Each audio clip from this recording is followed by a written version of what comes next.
오늘 이 본문은 예수님께서 예루살렘으로 올라가시는 도상에서 일어난 일입니다. 이제 예수님에게는 이 폭풍 같은 일이 닥치고 있습니다. 그것이 십자가 사건이죠.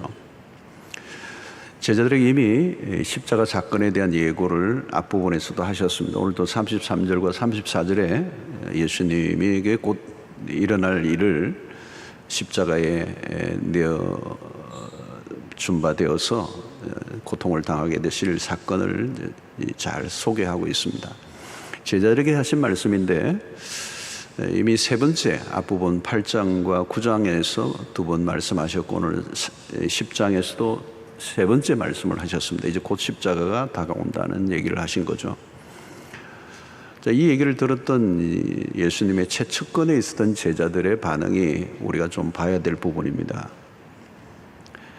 35절에 보면 세베대의 아들 야고보와 요한이 주께 나와 여짜오되 선생님이여 무엇이든지 우리가 구하는 바를 우리에게 하여 주시기를 원합니다. 그랬습니다. 이것은 이 야고보와 요한이 생각하는 것은 예수님이 이제 십자가 지셔야 되는 이 사건에 대한 이해를 잘 못하고 있는 거죠. 그것을 다르게 해석을 한 겁니다. 유대 나라를 정치적으로 해방시켜줄 메시아로. 그렇게 36절의 말씀이 그거예요. 이르시되 우리에게 구하는 것을 좀 주십시오. 그러니까 36절에 예수님이 이르시되 너에게 무엇을 하여 주기를 원하느냐. 37절에 여짜오되 주의 영광 중에 우리를 하나는 주의 우편에 하나는 좌편에 앉게 하여 주옵소서 그랬습니다. 이 말은 예수님이 이제 로마를 뒤집고 유대를 정치적으로 해방시킬 때 당신이 왕이 될 거 아니냐. 그러면 한 사람은 좌편에 우편에 이렇게 앉게 해달라는 겁니다. 38절 예수님이 이렇게 얘기하십니다. 예수께서 있을 때 너희는 너희가 구하는 것을 알지 못하는도다. 내가 마시는 잔을 너희가 마실 수 있으며 내가 받는 세례를 너희가 받을 수 있느냐. 이거는 예수님이 십자가 사건을 얘기하는 거예요. 그런데 39절에 그들이 말하되 할 수 있나이다. 이 말귀를 계속 못 알아듣고 있는. 그리고 무식하면 용감하다고. 지금 막 아무 말 잔치 하는 것 같아요. 아무 말 잔치. 얼마 있지 않아서 예수님이 사실 십자가에 매달렸을 때의 팻말에 유대인의 왕이라는 팻말을 걸어놓았어. 예수님을 조롱하기 위한 것이죠. 유대인의 왕. 자, 근데 예수님의 오른쪽과 왼편에 누가 이렇게 매달려 있습니까? 강도들이 매달려 있습니다. 상당히 이제 시사적인 것입니다. 야고보와 요한이 당신의 나라가 임할 때 나를 오른쪽 왼쪽에 앉게 해달라. 이 말의 의미가 얼마인지 아느냐? 매달리는 거다 같이. 이 얘기를 하는 겁니다. 제자들의 진의가 드러나고 있어요. 그들은 그리스도가 당하실 고난에는 전혀 관심이 없습니다. 예수가 메시아로서 로마를 뒤집었고 유대 나라를 최고의 국가로 세워주기를 꿈꾸는 거죠. 예수님은 전혀 다른 방식으로 하나님의 나라를 이루고자 하시는데 그것이 뭡니까? 십자가입니다. 십자가는 어떤 것이죠, 여러분? 힘으로 하는 게 아니고 힘을 해체하는 거예요. 힘을 내려놓는 거예요. 세속적인 힘과 경쟁하지 않았습니다. 제자들이 전혀 못 알아듣는 거죠. 이 예수님의 제자들의 민낯이 지금 드러나고 있습니다. 이들은 예수님의 그 가시는 길과 정반대의 길을 지금 추구하고 있는 것이죠. 서로 한 자리 하려고, 탑이 되려고. 그죠? 우리 세상에서도 늘 일어나는 총선이나 대선이 일어나면 치열한 권력 투쟁이 막 벌어지고 모두가 내가 나라를 구할 사람이라 이렇게 얘기하지만 깊이 들어가 보면 개인적 야망일 경우가 거의 대부분이에요. 예수님은 세상에서 일어나는 일들을 훤히 알고 계세요. 42절에 이렇게 예수께서 불러다가 이러시되 이방인의 집권자들이, 이 이방인의 집권자는 그 당시 로마를 얘기하겠죠. 이방인의 집권자들이 어떻게 하느냐? 그들을 임의로 주관하고 자기 마음대로라는 거예요. 그 고관들이 그들에게 권세를 부리는 줄을 너희가 알거니와 그런 권력의 행포에 의해서 유대 나라가 지금 고통을 겪고 있는 겁니다. 그런데도 제자들은 그 세상을 흉내내고 있는 거예요. 여러분, 세상의 권세자들은 사람들 위에서 군림을 합니다. 잘못 뽑으면요, 백성이 고통을 당해요. 여러분, 우리가 정치인들보다 힘을 가진 날은 딱 하루예요. 투표하는 날. 선거하는 당일이에요, 당일. 그날 유일하게 우리가 그 정치인보다 위에 있어요. 근데 선거가 끝나면 모든 권세는 정치인들에게 넘어갑니다. 그래서 투표를 할 때 잘 해야 됩니다. 시민들의 정치 활동은 투표를 통해서 나타내야 돼요. 투표할 때. 여러분, 군림하는 리더를 뽑으면 안 됩니다. 근데 여러분, 인간은 권력 지향적입니다. 여러분, 힘이 주어지면 힘은 썩게 되어 있어요. 권력은 자기 자리를 지키는 데 몰두합니다. 누구나요, 마찬가지예요. 권력은 매력적이기 때문에 주변에 그 자리를 탐하는 자들이 둘러싸고 있습니다. 질투의 대상이 돼요. 그래서 항상 전쟁이 벌어지죠. 높은 곳으로 올라갈수록 바람이 거셉니다. 흔들어대는 사람들로 가득해요. 그런데 오늘 야고보 요한은 세속적인 세계관을 그대로 가지고 있습니다. 제자들 역시 권력 지향적이에요. 그들은 높은 자리를 탐하고 있습니다. 이들은 그리스도가 그동안 가르쳐 주신 것과 반대의 길을 걷고 있습니다. 마태복음을 보면 이 제자들의 어머니들까지 합세를 해요. 치맛바람의 역사는 깊습니다. 마태복음 20장의 20절로 21절을 보십시오. 그때 세베대의 아들의 어머니가 그 아들들을 데리고 예수께 와서 절하며 무엇을 구하니? 예수께서 이르시되 무엇을 원하느냐 이르되 나의 이 두 아들을 주의 나라에서 하나는 주의 우편에 하나는 주의 좌편에 앉게 명하소서. 불법 청탁입니다. 위험한 거래를 시도하고 있는 거예요. 사람들은 누가 권력을 가졌는지를 금방 알아차립니다. 힘을 가진 사람은 가까이 가기를 원하는 거예요. 누구나. 어떻게 예수님의 주변에서마저도 이런 일이 일어나고 있는가? 참 놀랍습니다. 이것이 예수님과 얼마나 거리가 먼 행동인지 그들은 알지 못하고 있는 것이죠. 자, 41절에 보니까 열 제자가 듣고 야고보와 요한에 대하여 화를 내거늘 그랬어요. 별일을 다 하고 있습니다. 높아지고자 하는 마음을 가진 사람들끼리는 충돌하게 되어 있어요. 그런 곳에는 긴장감이 높고 암투가 벌어집니다. 왜냐하면 자리는 정해져 있기 때문입니다. 자리 다툼이 벌어지면 긴장도가 높아집니다. 그리고 그 순간 관계는 깨어져 버려요. 갈등 구조가 되는 것입니다. 시기와 질투가 난무하게 되죠. 하나됨을 유지할 수가 없습니다. 자, 예수님은 이들에게 무슨 말씀을 하셨습니까? 43절과 44절 보니까 너희 중에는 그렇지 않을지니 너희 중에 누구든지 크고자 하는 자는 너희를 섬기는 자가 되고 너희 중에 누구든지 어뜸이 되고자 하는 자는 모든 사람의 종이 되어야 하리라. 멋있는 말씀을 하셨죠. 제자도의 원리, 종의 원리를 가르쳐 주셨습니다. 세상과 정반대의 원리예요. 역설입니다. 역설. 세상과 거꾸로 사는 법을 가르쳐 주신 거예요. 제자도의 중심에는 여러분 무엇이 있습니까? 십자가가 있습니다. 십자가. 이 십자가가 무엇입니까? 자기 부인이에요. 자기를 포기하는 거예요. 자기를 내려놓는 거예요. 올라가는 길이 아니라 철저히 내려가는 겁니다. 크고자 하는 것이 아니라 섬기는 자가 되고 으뜸이 되고자 하는 것이 아니라 종이 되어야 하리라. 이 원리예요. 이것을 가장 오늘 이 본문에서 클라이막스로 주신 말씀이 45절의 말씀. 인자가 온 것은 섬김을 받으려 함이 아니라 도리어 섬기려 하고 자기 목숨을 많은 사람의 대속물로 주려 함이니라. 여러분, 이것이 마가복음 전체의 핵심적인 구절입니다. 마가복음을 마가가 기록할 때의 기록의 의도 중에 하나가 이 구절을 설명하는 거예요. 예수 그리스도가 누구이신가라고 하는 부분을 마가복음 전체에서 드러내 주는데 그 핵심이 바로 오늘 45절에 말했습니다. 여기 보니까 인자가 온 것은 그리스도가 오신 목적을 분명하게 얘기해 줘요. 주님은 존재의 이유를 알고 계셨습니다. 세상에 오신 이유가 뭐냐? 그게 십자가라는 거죠. 그것을 33절과 34절에 이미 말씀하셨어요. 섬김을 받으러 오신 게 아니라 섬기러 오셨다는 거예요. 그 섬김의 절정이 뭐냐? 십자가라는 거예요.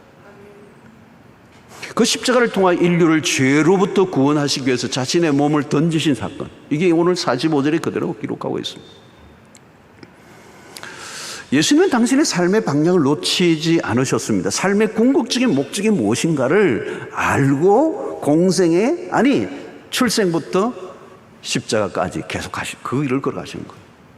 계속 하나님이 나를 이 세상에 보내신 이유와 목적을 알고 그 방향으로 가신 거예요. 그 방향으로. 사랑하는 성도는 오늘 우리의 삶에 이게 참 중요해요. 내가 왜 이 세상에 존재하는가?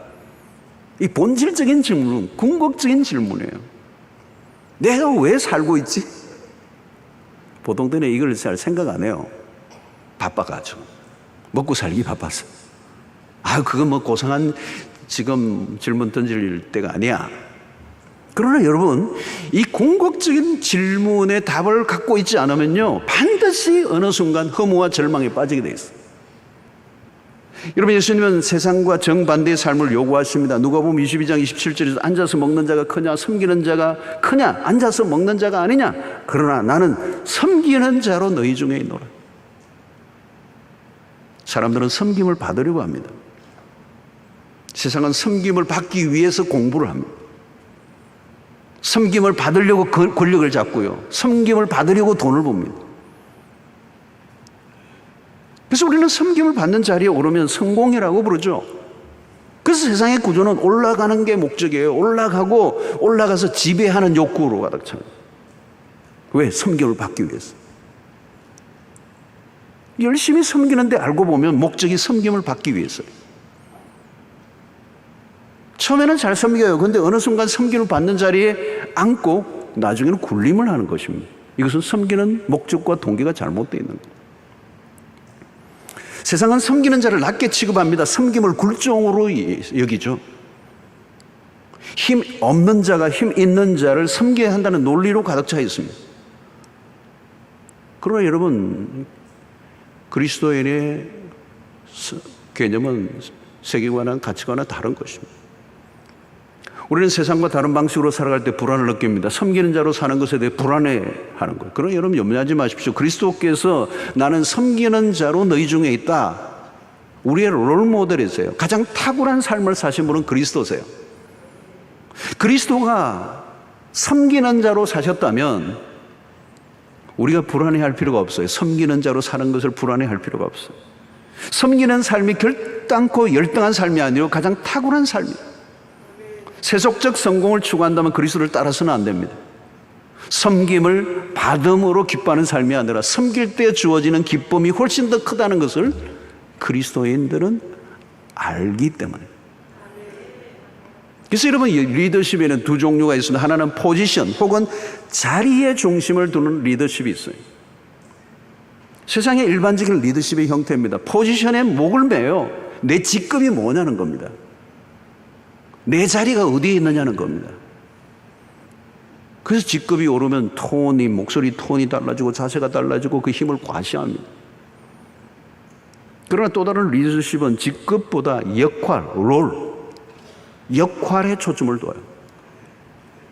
그러니까 여러분, 직업할 때 직에 초점을 맞추는 사람이 있어요. 어떤 직이냐, 내가 어떤 포지션이냐, 어떤 위치냐, 어떤 자리냐. 그러나 더 중요한 것은 내가 맡은 역할이 뭐냐는 거예요.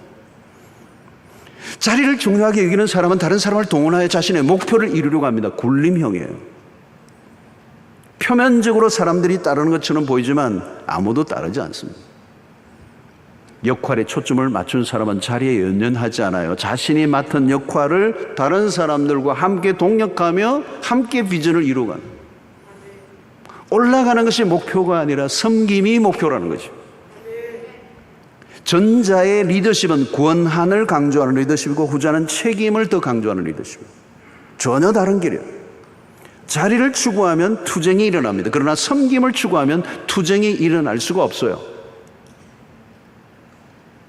자리를 노리는 사람들은 많습니다. 더 높은 자리를 탐합니다. 영광을 얻고자 하는 자리에는 사람들이 몰려듭니다. 그러나 섬김을 위해 낮은 곳으로 내려가면 그런 경쟁하는 곳이 아니에요. 교회 안에서도 여러분, 직분은 자리보다 역할에 초점을 두어야 합니다. 교회 직분이 섬김의 역할보다 명예를 추구하는 자리로 바뀌면 변질되는 것입니다. 오늘날 한국 교회 안에 사실 많이 직분이 변질되어 있습니다. 크리스찬의 리더십은 오를수록 더 많이 섬기라는 부르심이에요. 우리는 무엇을 하든지 섬기는 자로 부름을 받았습니다. 모든 것을 섬김의 개념으로 보아야 합니다. 내가 어떤 직업, 어떤 직급에 있든지 섬김을 위한 기회로 봐야 돼요. 주어진 것은 모든 섬김을 위한 것입니다. 돈이 주어졌다면 돈으로 섬겨야 돼요. 정치를 하는 사람이라면 그 정치가 자기의 개인의 영광이 아니라 섬김을 위한 목적으로 사용해야 된다. 여러분, 영국의 월버포스가 있죠. 유명한 이 대표적인 이 정치인이, 크리스찬 정치인이.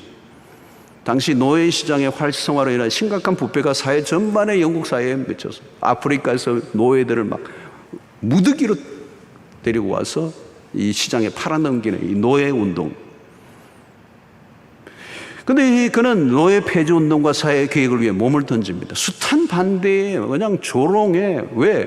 그것이 실제적으로 그 사회를 움직이고 있는 어떤 노예 시장이었기 때문에 그게 사업화되고 거기에서 온갖 부정과 부패가 일어나고, 근데 그런 거기에 목숨을 던져요.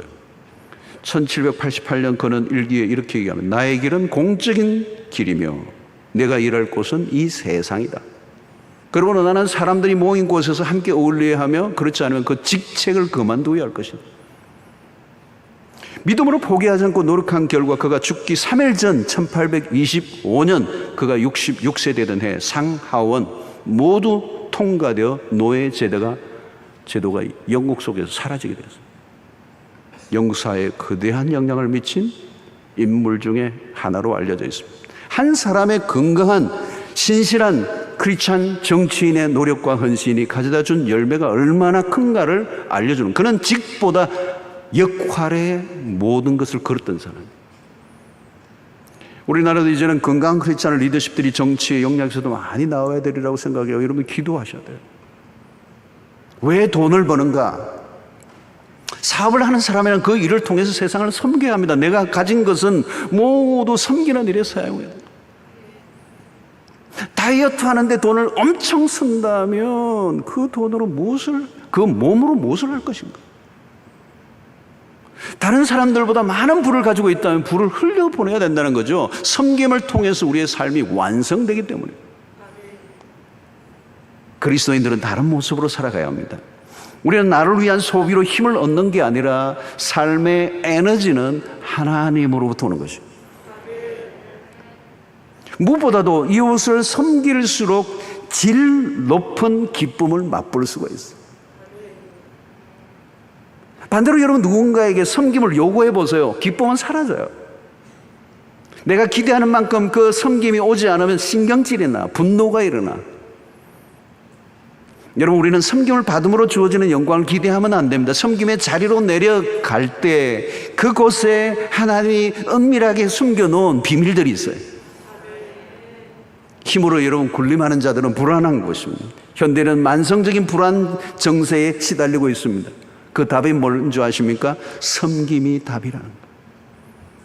자, 섬김의 목적에 대해서 예수님이 분명히 말씀하십니다. 45절 하반절에 보니까 자기 목숨을 많은 사람의 대속물로 주려 함이니라 그랬어요. 여러분, 대속물이라는 이 말은 쉽게 이야기하면 몸값이라는 말입니다. 노예를 해방시키기 위해서, 자유를 주기 위해서, 풀어주려고 하면 그 노예의 몸값을 누군가 지불해 줘야 돼요. 그 지불하고 그 노예를 풀어주는 겁니다. 이게 구원입니다. 구원. 우리를 죄로부터 자유케 하시기 위하여, 구원하시기 위하여 예수 그리스도가 당신의 몸값을 지불하신 거예요. 그게 십자가예요. 엄청난 몸값을 지불하신 거죠. 우리의 편에는 구원이 공짜지만 그리스도의 편에서는 어마어마한 대가를 지불하신 거예요. 우리는 그 그리스도를 통해 받은 이 섬김은 너무 커서 표현을 할 수가 없는 것입니다. 여러분, 십자가를 이해하신 그리스도인들이 있을 거예요. 전부는 아닙니다. 그러나 십자가를 이해한 사람은 그게 싸늘한 교리가 아니고 지식적이고 이론적인 게 아니고 그리스도가 하나님이 당신의 전부를 던지신 사건이라는 사실을 깨닫고 나면 그 섬김을 받은 그리스도인은 가만히 있을 수가 없어요. 십자가 앞에 무릎을 꿇는 이유가 무엇입니까? 그리스도의 희생 때문이에요. 그리고 이 희생을 통하여 하나님께서 우리에게 허락하시는 것은 우리를 구원하시려고 하신다는 거예요. 그래서 여러분, 우리가 어디를 가든지 우리가 섬김의 목표는 뭐냐? 그 섬김을 통하여 그 사람이 구원을 얻게 하는 것입니다. 우리가 복지를 위해서도 수고하고 이웃들에게 여러 가지 사랑을 표현하고 그들의 필요를 채워주는 것도 필요하지만 가장 중요한 것은 그리스도가 오신 목적이 뭐냐? 그리스도가 몸을 바치신 이유는 우리를 죄로부터 구원하시기 위하여. 그래서 여러분, 선교지에 가서 병원도 세우고 학교도 세우고 다 하지만 그걸로만 끝나면 안 되는 것이죠. 그 일을 통하여 그리스도를 믿게 하고 구원의 역사가 일어나야 된다는 거죠.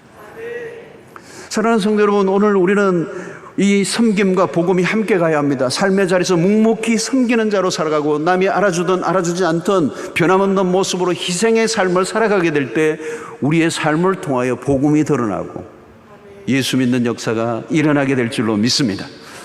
여러분, 마음을 우리가 조금만 낮추면 할 일이 넘치고 넘칩니다. 사람들 위해 군림하려고 하면 할 일이 없어져요. 그러나 섬기려고 하면 할 일이 너무 많아요. 사랑하는 성도는 오늘 이 본문 속에서 우리가 주시는 핵심적인 메시지는 우리가 높아지고 우리가 더 영광을 찾는 세속적인 어떤 힘을 가지는 것이 성공이 아니라는 거죠. 그리스도인에게 진정한 성공은 섬기는 자의 삶을 살아가는 것. 그리고 어떤 위치에 있든지 어떤 상황에 있든지 어떤 자리에 있든지 상관없이 우리의 삶의 모든 것을 섬김의 기회로 바꾸라고 주님이 말씀하시는 것이. 여러분이 가게를 하더라도 그것을 여러분 돈을 버는 개념이 아니라 섬기는 자의 개념으로 바꿔보십시오. 어떤 사업을 하든지 어떤 위치에 있든지 어떤 자리에 있든지 내가 세상적으로 성공했든지 성공하지 않았든지 상관없이 내 삶의 모두를 섬김으로 바꿀 때 그리스도께서 우리를 섬기기 위해서 바치셨던 그 삶의 롤 모델을 우리가 붙잡고 살아가고 섬김의 개념, 이 계급적이고 투쟁적이고 권력지향적인 것이 아니라 철저히 섬기는 자로 살아가게 될 때 하나님께서 우리의 삶을 송두리째 바꾸어 주시는 놀라운 역사가 있게 될 줄로 믿습니다. 우리의 삶을 완성할 뿐만 아니라 우리를 온전한 그리스도인으로 성숙시킬 뿐만 아니라 우리의 삶을 통하여 하나님의 나라가 바꾸어지는 역사가 일어나게 될 줄로 믿습니다. 여러분, 어떤 사람은 나에게 위로가 필요한 분들이 있어요. 여러분, 위로를 아무리 받아도 해결되지 않아요. 그러나 내가 나보다 더 약한 자들을 향하여 섬기는 자리로 나아가면 그 섬김 속에 하나님이 나에게 위로를 주신다는 거예요. 나를 회복시켜 주시는 역사가 일어난다는 거죠. 여러분, 섬김 안에 비밀이 너무 많아요. 섬길 수 있다면 그게 축복입니다. 내가 섬긴다고 애를 쓰고 땀을 흘렸는데 알고 보면요, 하나님이 나를 사용해 주신 거예요. 하나님의 손에 붙들려져서 내가 쓰임받았다는 것처럼 영광스러운 것은 없습니다. 여러분, 내 인생에 내가 지금 아무리 힘들고 어떤 위치에 있든지 상관하지 말고 세상은 끊임없이 올라가려고 하지만 우리는 끊임없이 내려가 겸손하여 우리에게 맡겨진 영역 속에 내가 섬길 분량을 감당하는 일에 힘쓰는 여러분들 되시기를 주의 이름으로 축원합니다.